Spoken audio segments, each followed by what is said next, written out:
Today we're making this modern platform bed out of walnut. This is definitely a DIY friendly project, but it did take me quite a long time considering how big everything is.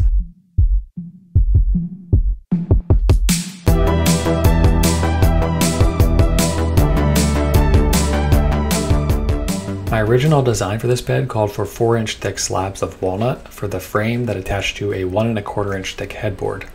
Luckily, I came to my senses and instead used 2½ inch thick slabs reinforced on the bottom with supports. This turned out to be plenty strong and was a lot more manageable. We spent a really long time milling down all the boards we were going to need due to the sheer quantity and size of everything. We started by putting the boards on this plywood sled that I made and then shimming under them so that they sat flat. Then I took down some of the high spots with my hand plane and we ran it through the planer until we got one side that was flat.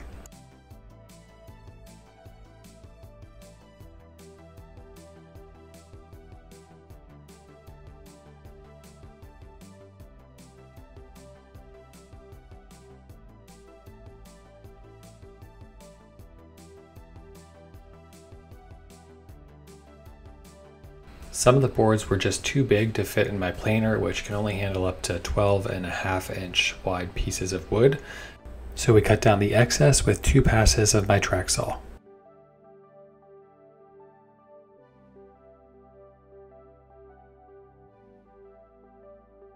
Once we had one flat side on the boards, we could run them through again without the sled this time and flatten the second side.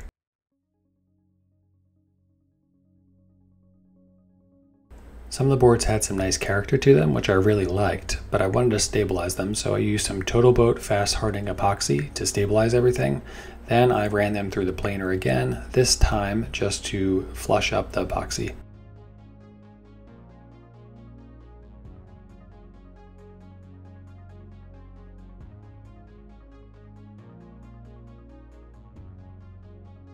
We cut one side on each board with the track saw as a reference, and then we moved it over to the table saw and cut the other side.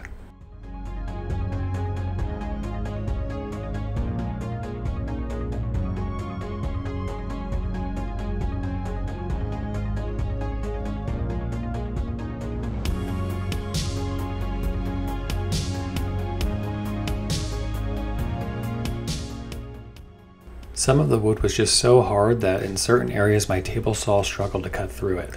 For these, I again used my track saw, which I thought did a really good job getting through this. I'm really impressed with how well this, $350 machine works. Once I had the headboard laid out with the grain and the orientation that I liked, I flipped all the boards over and marked where I wanted to cut the biscuits. These are going to hold everything in place during the glue up. They are pretty necessary for this build. As you can see, some of the boards had warped a little bit, so I'm hoping that the biscuits will hold them in place while the glue cures.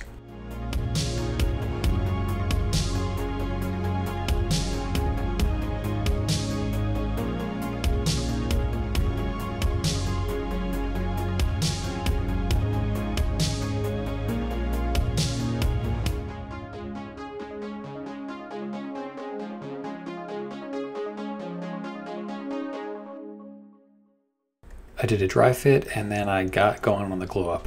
I went a bit overboard with the glue to ensure that there were going to be no cracks. This was a really stressful glue up since I was putting everything together at once and things were drying pretty fast.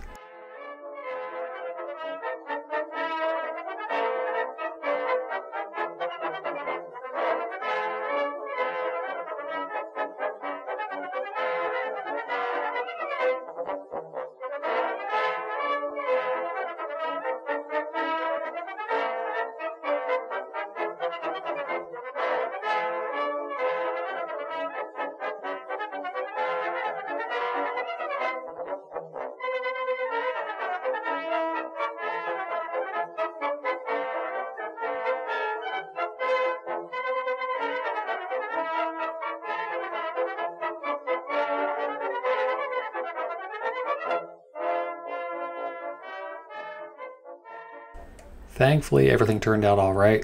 After everything dried, I chiseled off some of the excess glue and then I used my hand plane to flush everything up. You could also use a sander here, which might actually have been easier because this planing took quite a while.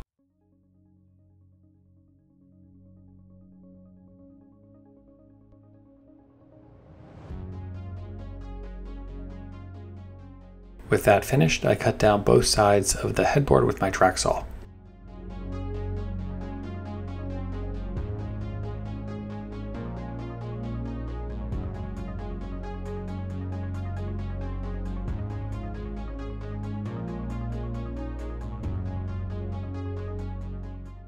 This is hundreds and hundreds of dollars worth of walnut, so I made sure to measure more than twice for this cut. I probably didn't need to though, since it's not like I've ever made a mistake on any other bed build before.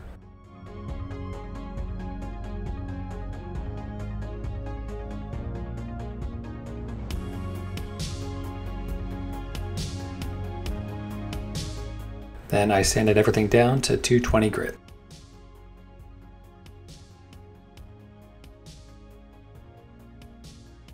I noticed a couple spots that I didn't fill completely with the epoxy, or I planed down into them and the epoxy hadn't made their way into the crevice yet, so I just mixed up a little bit of wood glue and sawdust to fill them in.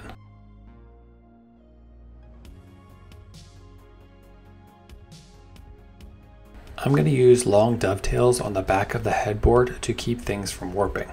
I used my router and a fence attachment to cut the insert pieces.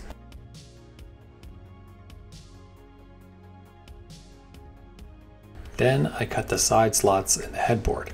However, like an idiot, I just went for one pass instead of going a couple at a time. This pretty quickly destroyed my cheap router bit. So a couple days later, I came back after I had a better new bit, and I took my time this time, slowly taking away material with a couple passes using a straight bit before switching to the dovetail bit to shape the sides of the insert. This worked much better.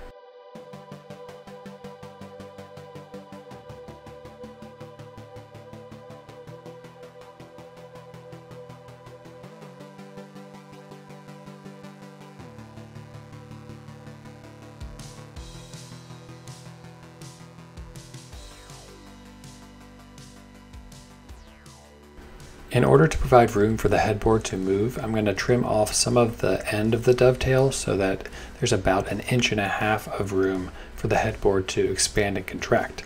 This should be plenty from my experience, and so far there's been no problem. To do this, I used my table saw to make the first cut, and then I went back with my hand saw and cut the piece off.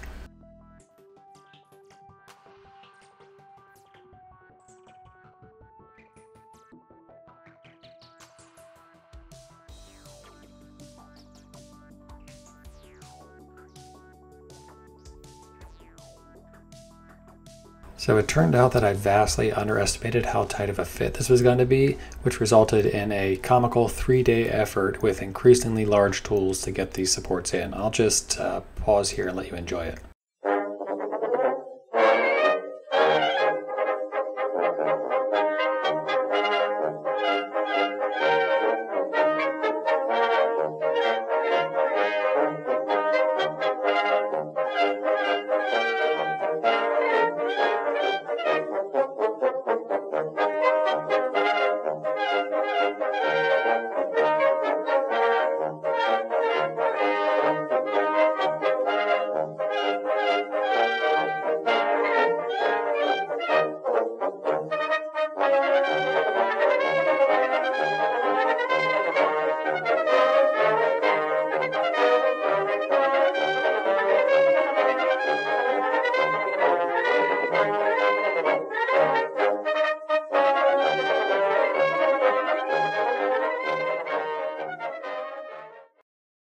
With that mess finally done, I moved on to the frame, where we cut everything down to length with the track saw.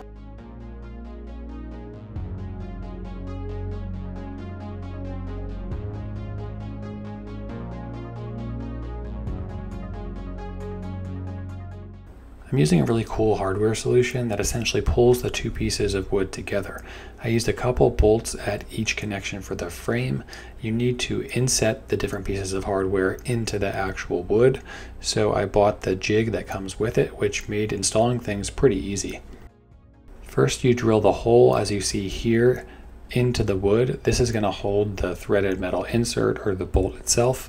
And then on either side of that, on the two pieces of wood, you're going to drill down from the bottom, really, because you don't want to have it visible.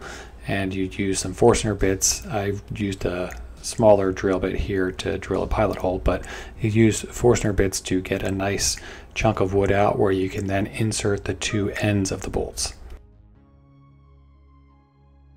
I was actually pretty surprised at how simple it was to install this. It felt really complicated initially looking at it, but you just take your time, and especially if you buy the jig, which is not really that expensive, it's pretty straightforward. This is also like the third time I've used some different hardware for making beds, and this is without question the best and cleanest way to install pieces of wood like this, so I'd highly recommend it.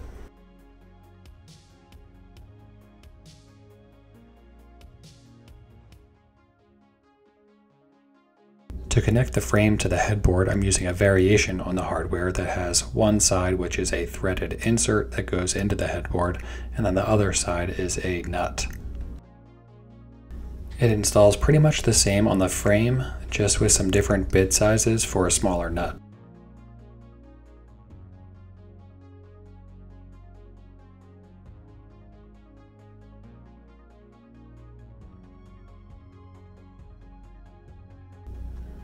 To drill the holes for the threaded inserts into the headboard, I made a jig that mirrored the end of my frame boards. Then I drilled in through those holes and screwed in the inserts.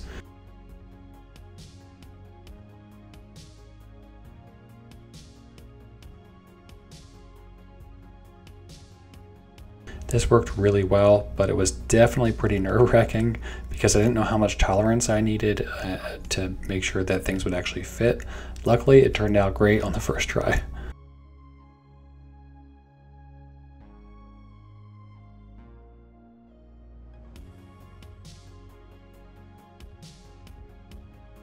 To add a little bit more rigidity to the frame, I decided to attach some perpendicular boards to the bottoms of each stretcher.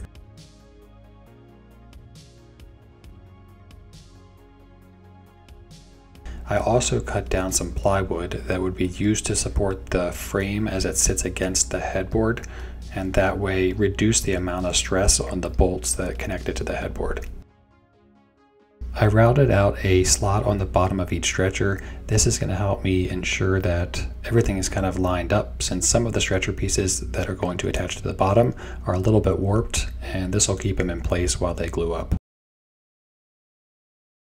I glued and screwed the supports in. The clamps helped me ensure that the pieces were nice and flush while I screwed them in, and also held together a thicker piece on the bottom that made sure that everything was just straight while it was gluing up.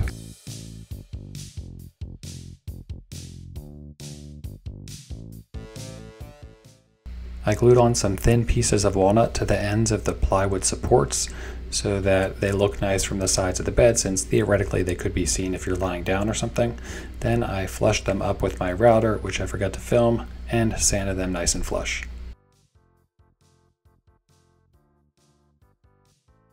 Next, Tiger helped me measure out the angled steel that's going to hold up the inner plywood that the mattress will sit on.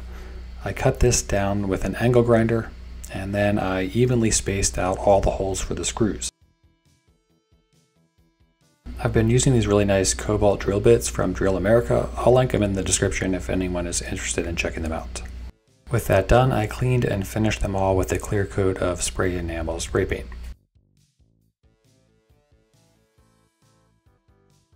I'm using the square steel tube as the center support, and I sprayed it black.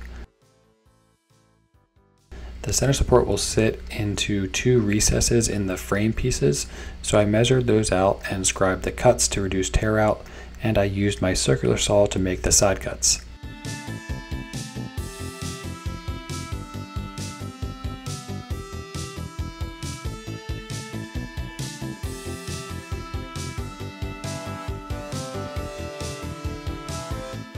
Then I used a chisel to remove the rest of the material.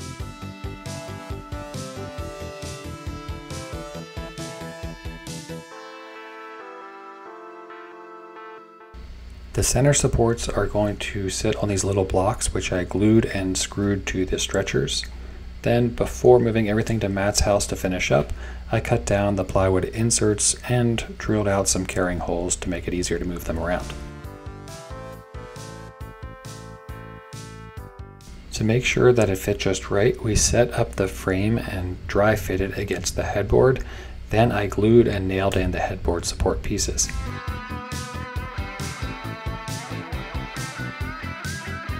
I'm using some really nice steel feet from Sanka's Custom Rustics, who's a sponsor for this video. I had to open up the slots a bit to allow for the bolts that I'm going to be using.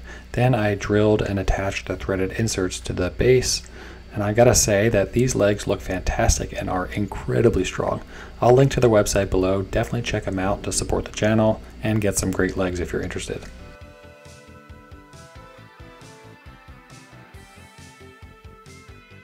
Finally, I pre-drilled for the screws for the side supports and then finished everything with a wipe on oil finish.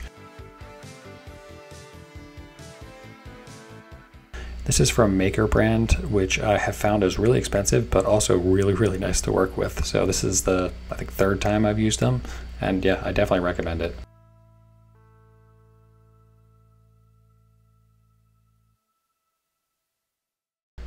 Matt wanted to be able to move the bed, so I designed it with hardware to allow for that. It's still a bit of a hassle to put together, but probably as easy as it could be given the form factor. You just connect the corner pieces, which ratchet in, bolt onto the legs, and bolt the frame to the headboard, which is definitely the most annoying part. I had considered building a kind of support system that would hold the bed up while we ratcheted the headboard onto the base, but that just didn't seem worth it, and in the end, it probably took me 30 minutes to do it, which isn't that bad. After screwing in the metal interior supports, I attached some self-adhesive weather stripping to all the metal that's going to come in contact with the plywood.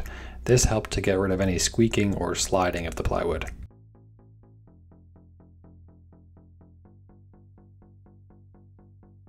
There was a tiny bit too much play in the center support, so I decided to add a support foot. I wanted something that I could swap out pretty easily later in case the bed got moved to another room or another house where the floor might not be completely level. So I just cut down a block of walnut and I attached it with some double-sided tape. And with that, we were finally pretty much done. This was a really massive project, mostly again because of how big everything was, but it turned out really nice. It looks even better in person than it does in the pictures and the video. I think the total cost for the materials was about $1,500, and even if you accounted for another $1,500 for tools, if you didn't have anything, you would still come out well under what something like this would cost to buy custom or even from somewhere like Restoration Hardware. The grain of the headboard is really fantastic in person, and the heft of the frame gives the body just a really big presence in the room. There's something really comforting about it that's hard to describe and display in the video. While this was relatively expensive to make, none of the techniques or tools used were really that advanced. It's definitely a DIY project. You could even sub in different wood and make this a much more inexpensive thing to build. Thanks again to Sanka's Custom Rustics for sponsoring this video. Check out the link in the description below if you're looking for any metal legs or other hardware like that. I'll also post links in the description to the SketchUp drawing and to a project file so you can kind of get some rough plans if you want to make it. I'll also link to some different tools I used. Finally, if you liked the video, hit the thumbs up and subscribe to help support the channel. Also, check out my Instagram for behind the scenes content of the different builds I'm working on, and thanks again for watching. I'll see you in the next episode.